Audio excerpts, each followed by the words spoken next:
It's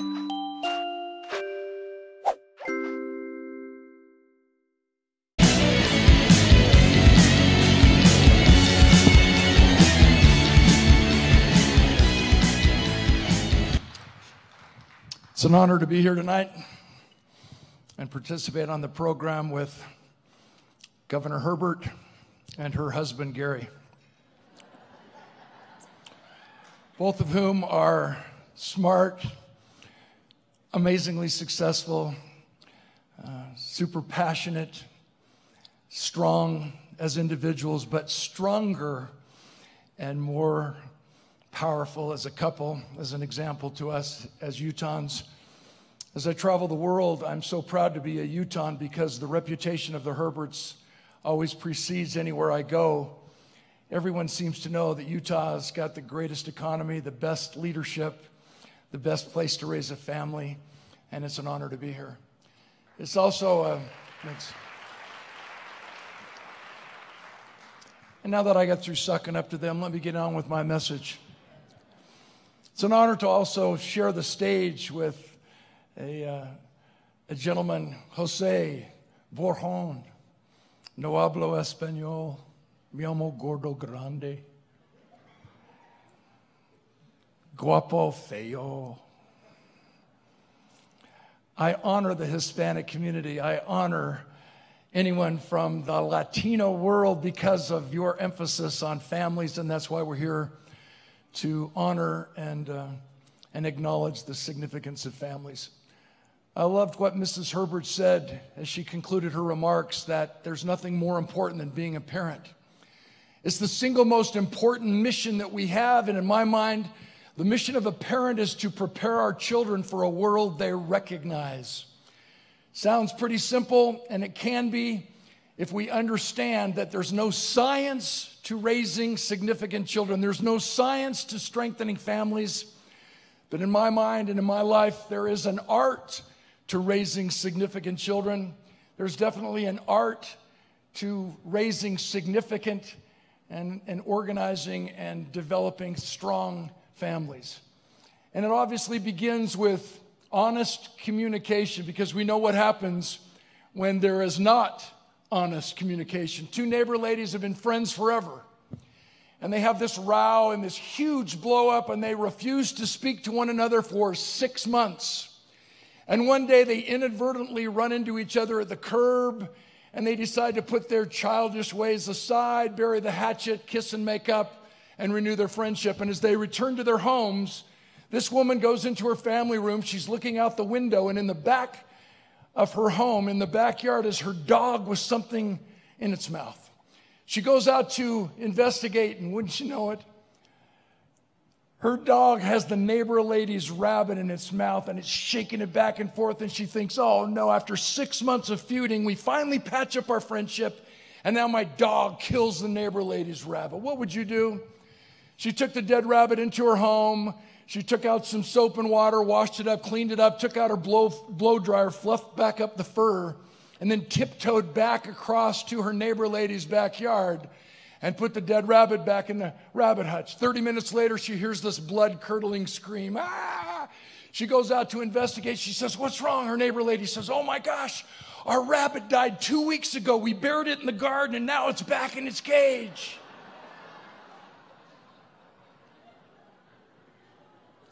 We all have a tendency to want to circumvent the whole and complete truth when it comes to relationships. We think we're going to offend someone, so we hold back. May I just give 3 suggestions on how we can guarantee that we have honest, truthful relationships in every one of our relationships, especially in the relationship between a parent and a child, which obviously is the single most important thing in our lives, and why we're here tonight to honor and signify. In my time that I have, I want to just give 3 suggestions of how we can maintain these truthful relationships that really are at the heart and soul of parent-child relationships. The first of 3 I call mutual respect and support. It's basically we honor one another's opinion. And yet, how many of us know that's a truism, and yet we blow it as parents? How many of us have tried to choose our children's friends? Are we not all guilty? And what happens when we try to choose our children's friends? It forces them to have two sets of friends. Those whom they really hang out with and those who they feel comfortable enough dragging home and parading through our living room for our approval. What would happen if we understood that mutual respect and support will keep us from going there ever again? And mutual respect and support is based on one quote: the only place from which a person can grow is where he or she is. We have to go where they are physically and emotionally.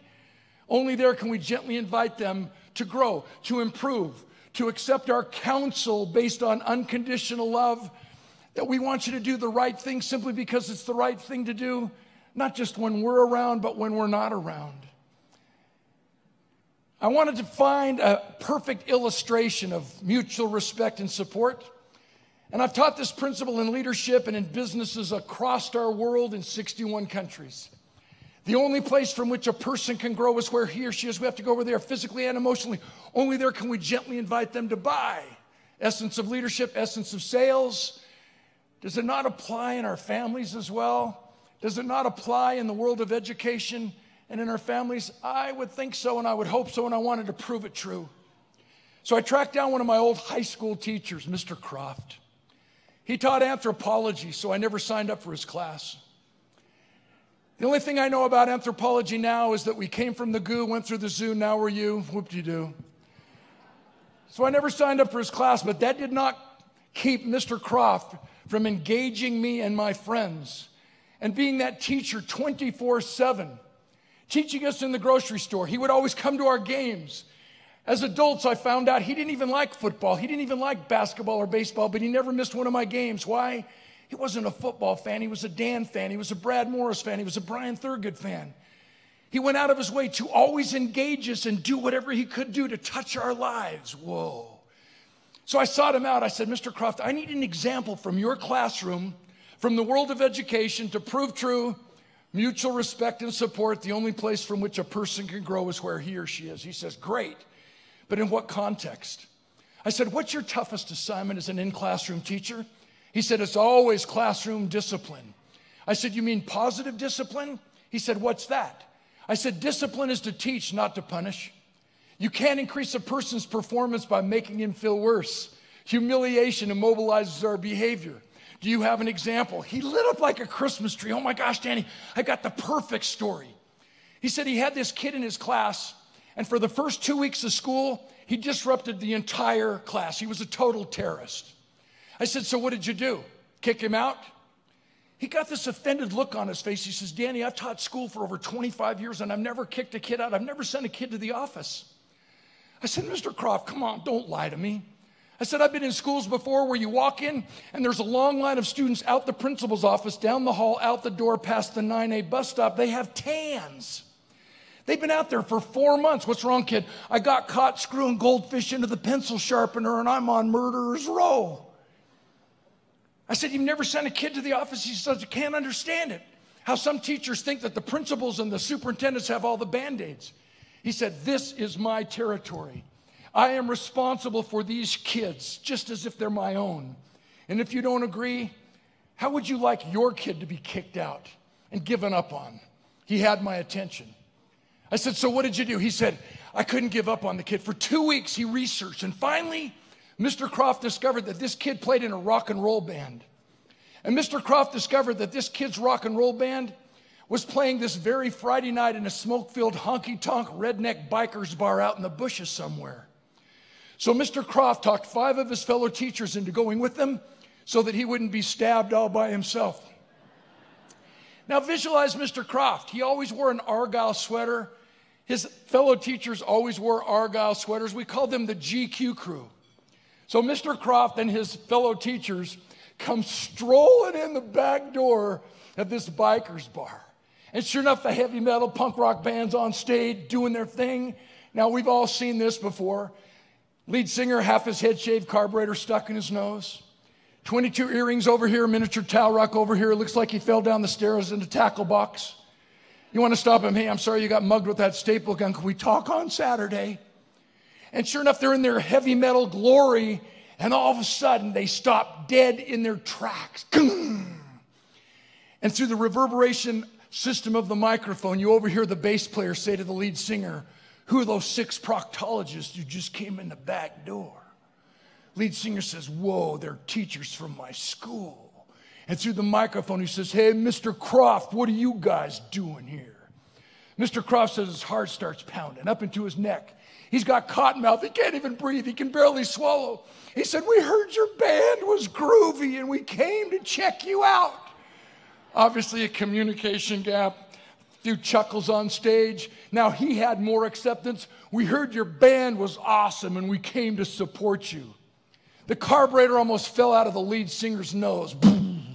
But now mutual respect and support. And the band cranked up their music, which to Mr. Croft and his teachers was nothing more than just noise. They only stayed 15 minutes longer. That's all the noise they could take. That was Friday night. Question.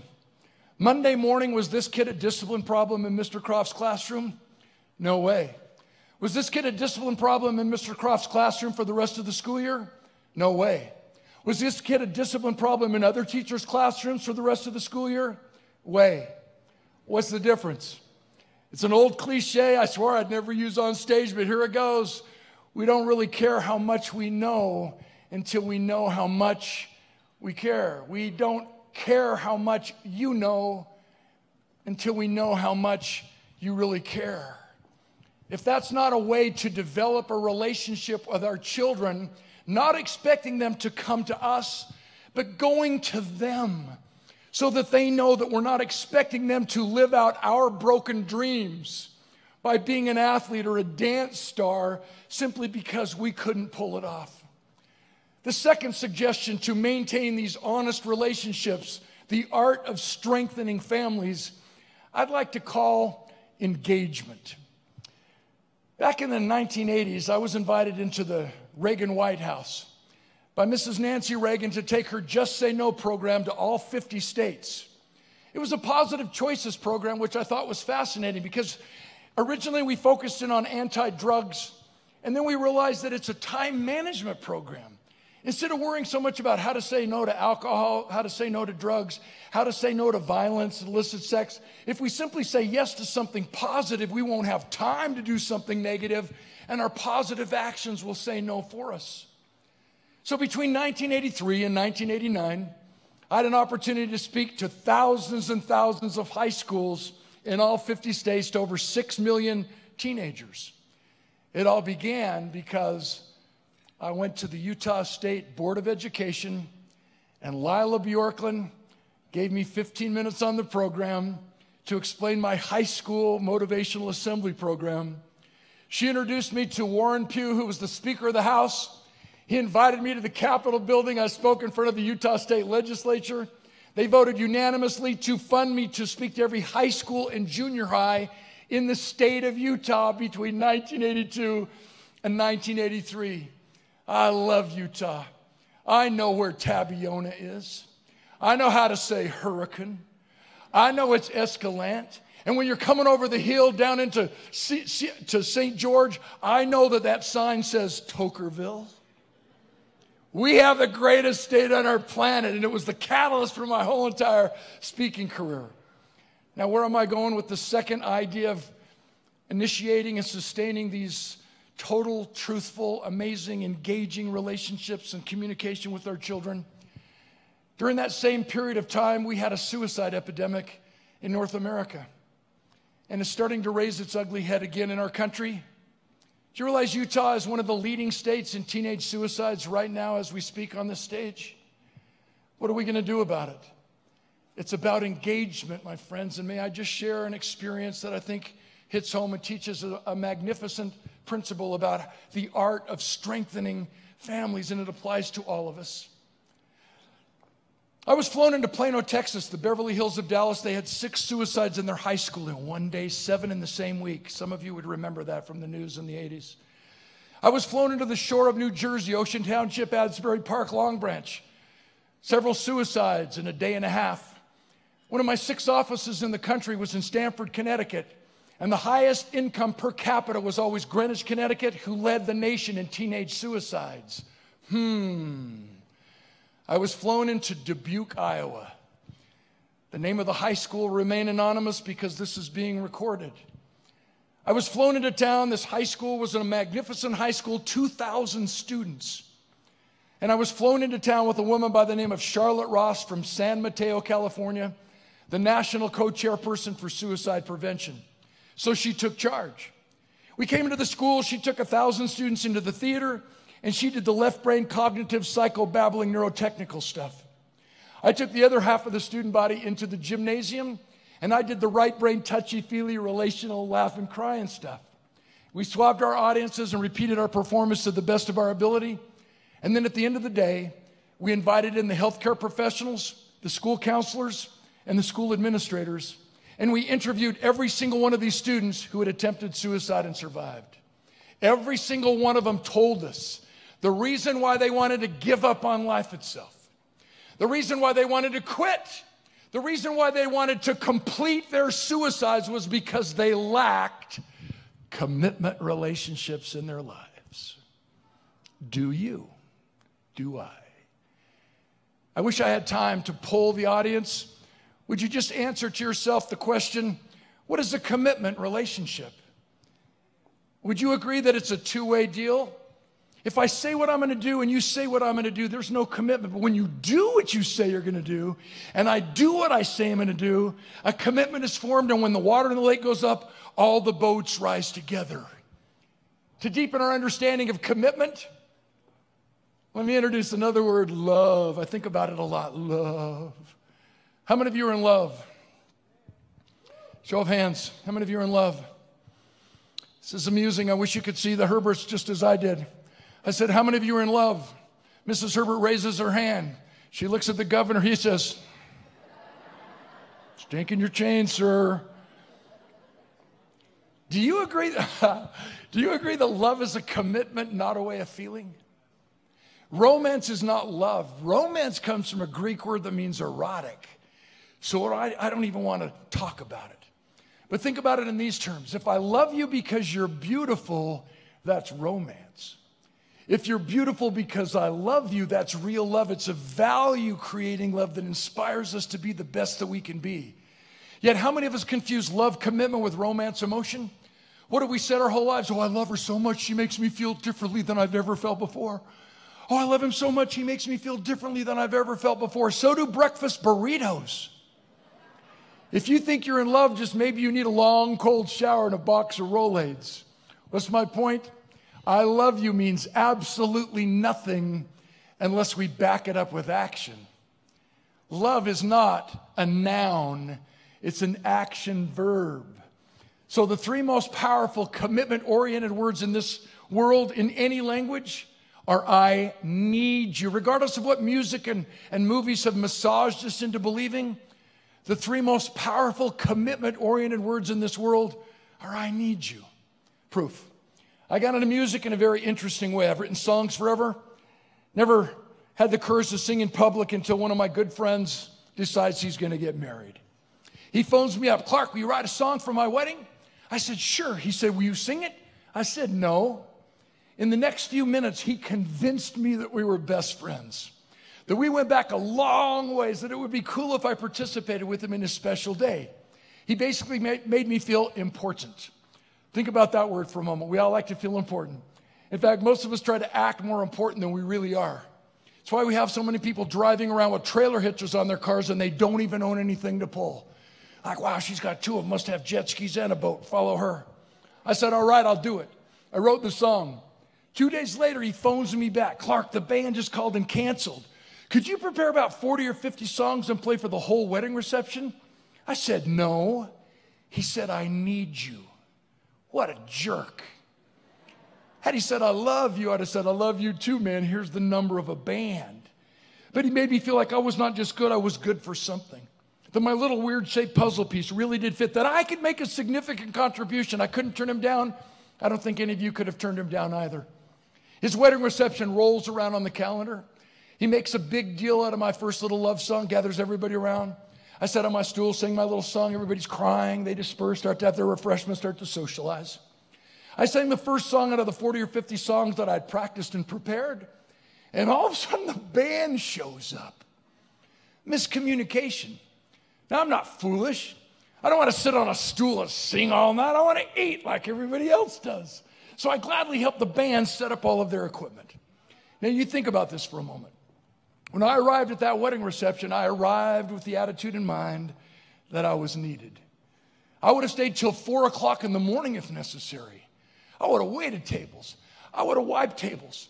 I would have swept the floor. Someone spills, I wouldn't have waited for a custodian. I had ownership. Give me the mop. I would have cleaned it up. I would have sung 100 songs if necessary. I would have made some up.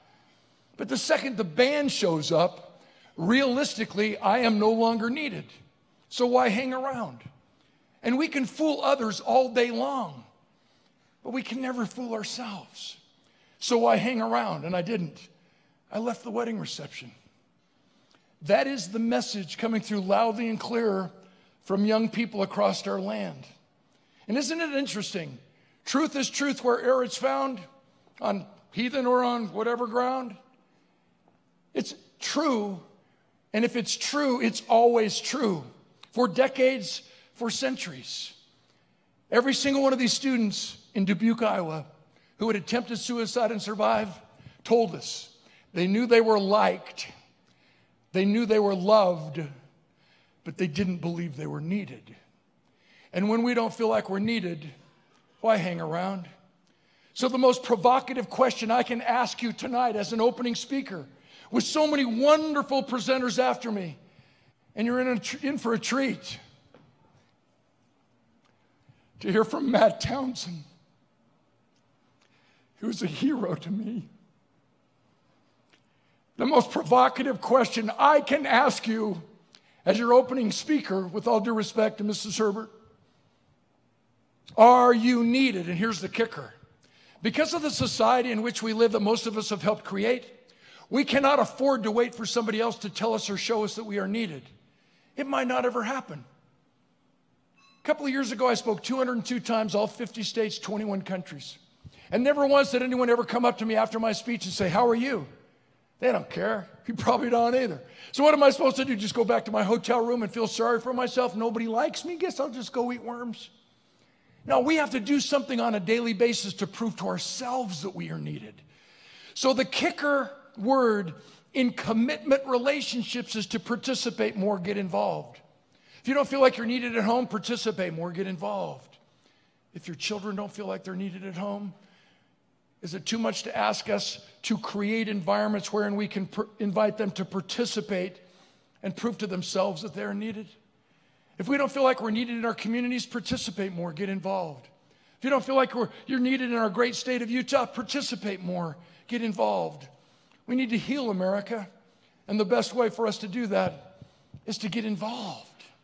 And not stand on the sideline and complain or blame, but to get involved and to actually celebrate and first and foremost sympathize, empathize, and mourn with those who are mowed down in that tragedy in Las Vegas, Nevada.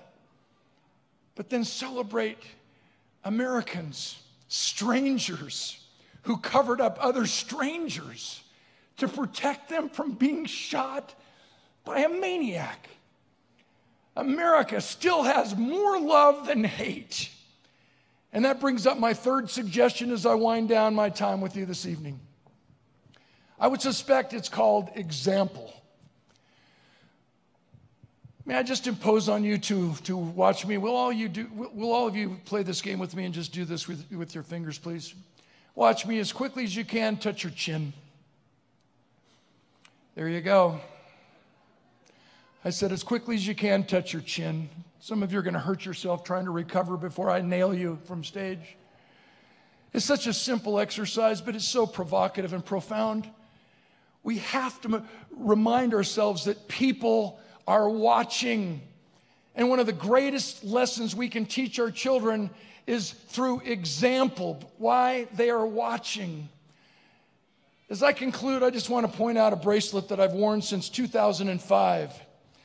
I visited our combat troops in Iraq, Afghanistan, gone down range, as we say, 8 times to entertain our troops. I love our military. And in Bagram, Afghanistan, 2005, a member of the 82nd Airborne Army Ranger gave me this bracelet made out of his parachute cord, which is cool because I've never taken it off. It immediately dries when I get out of the shower. It immediately dries when I get out of the ocean. Doesn't matter. Has a little jump medal and miniature American flag and a combat insignia where we came in contact with the enemy. Stories for another day. I wear this to remind me that it's not enough for us to practice what we preach. We must preach only what we practice, especially if we're focusing on the art of raising significant children and the art of strengthening families. Because we're all public figures, because our children at least are watching us, from a military support perspective, it was not enough for me to just buy one of those little bows that says support our troops and put it on the side of a vehicle and feel like I'm doing my civic duty.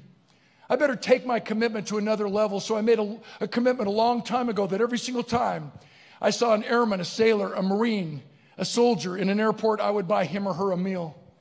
What a drag. No one ever told me they don't hang out all by themselves. They're always in groups of 3, 5. When they find out it's free food, I hear a whistle in the men's room. 9 guys running out of the men's room in formation. Hey, hey, hey, free Nathan's dogs, D5. The entire reason we go to the airport isn't just to stop that commitment to service before self. It's to keep it alive when we board the plane. I love Delta Airlines, the #1 airline on our planet. I usually fly first class. I always get a window seat. It's where I've written a lot of my books, a lot of my songs on the road. I've boarded this Delta jet. I'm sitting in a window seat, first class. They've served the beverage. And now the rest of the passengers start coming aboard the plane, and we've all seen it. There's always at least one passenger dragging that 411-pound carry-on bag down the aisle, holding up everyone else. And if you're curious like me, you usually can find 2 air holes drilled in the top. They stuck Aunt Shirley inside. They refuse to splurge for an extra ticket, so they're dragging her down the end. Takes them forever to stick her up into the overhead. So now there's congestion.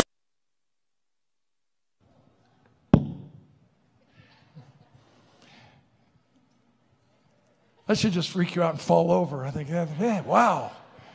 Somebody really didn't like what he was talking about. First class, sipping my beverage. All of the passengers are stopped and stuck in the aisle, and stopped on my row as a soldier in full uniform. So I chat him up. How you doing? He says, I'm fine, sir. I said, are you coming or going? He says, I'm just coming back from the desert, sir. They're always so polite. I said, where have you been? He says, I've been in Baghdad for 15 months, sir. I said, I bet you're excited to see your family. He gets emotional. He says, I hope they're excited to see me. I said, guaranteed, bro. Welcome home. I want to swap seats. He says, oh, no, that's not necessary. I said, what do you mean it's not necessary? It's the least I can do. Flight attendant overhears me. Mr. Clark, that's so nice of you. I said, what do you mean it's so nice of me? It's the least I can do. I'm going to swap seats. You give him anything he wants. Take good care of him. Give me your seat assignment. I'm going to the back of the plane to sit in your seat. I go to the back of the plane looking for a seat. Wouldn't you know it? He's sitting in a center seat between 2 chubby guys. Now, I played football for 13 years. I've lost 41 pounds since I got through playing ball. But I'm still 6'5", about 235. I show up. These 2 guys are looking up at me like, oh, no. I'm looking at them like, double no. Excuse me. I sit down. Oh, no. That's what's going to happen to every single one of us when we leave this beautiful barn this evening. We're all chipper. We're all positive. We're going to hear some of the greatest speakers on the planet. And when we walk outside, nothing has changed. We default, do we not? I'm sitting there squished, thinking, whoa, I'm so old I bend over to pull up my socks, and I think, what else can I accomplish while I'm way down here? I started remembering the nights I go to bed healthy and I wake up injured, and all I did was lay there. Is that starting to happen to any of you? You wake up, your hip's asleep, your foot hurts, you're like, hey, what's going on around here? Trying to stretch out in case something happens at 2 a.m. What allowed me to sit up and stop treating these men as objects in my way and start treating them as fellow human beings, knowing the same God who made you made me too? It was the memory of being downtown Baghdad when it was 141 degrees Fahrenheit. And on top of that, our soldiers, our Marines, our airmen, our sailors are wearing 85 pounds to 125 pounds of combat gear, running towards the sound of the guns while bad guys are trying to pick them off to keep them from returning home safely to their families while we're at the mall. There's justice in the universe. Because when I finally sat up and we had this wonderful conversation, about 4 minutes later, I look up and the guy sitting next to me comes wandering to the back of the plane. We get eye contact. I said, what's up? He said, you made us all feel guilty. I said, what happened? He said, the next soldier who got on board the plane, I gave him my seat. I said, hallelujah, let me help you find yours. And before we took off, 4 guys who had been sitting in first class were now sitting in the back of the plane where we should have been all along to pay tribute to these amazing men, in this case, who are willing to sacrifice their lives so that we may live. The story doesn't end. The next morning, I shower, shave, put on my coat, put on my tie, show up to the ballroom. And wouldn't you know it, the gentleman who introduces me is the CEO of that magnificent company. The gentleman who introduces me is the guy who was sitting next to me in first class. We hadn't had a chance to get acquainted. And as he introduced me, he said 4 of us in first class inspired one another to do what we could with what we had in whatever moment we were in to prove true that service before self is the secret to open, honest, trusting communications. As we tie a bow around our time together this evening, I believe that those simple 3 suggestions we can all do immediately when we leave this venue this evening. If we remember one 30-second vignette that ties a bow around everything that we're about and everything that the Herberts are about for us as Utahns. It's to illuminate this powerful word, support. And the illustration, hopefully, that we will remember, a mother encourages her daughter to come home as soon as school is over. The time comes, the time goes. 30 minutes later, daughter walks in through the front door of her home and her mother scolds her. Where have you been? I've been worried sick. She says, oh, Mommy, I walked my friend Sally home. She dropped her doll on the sidewalk. It broke all to pieces. It was awful. Her mother said, so you're late because you stayed to help your friend pick up the pieces of the doll and put it back together again? She said, oh, no, Mommy, I didn't know how to fix the doll. I just stayed to help her cry. Families are forever. If not, then what's forever for? It's been an honor and a privilege to be here.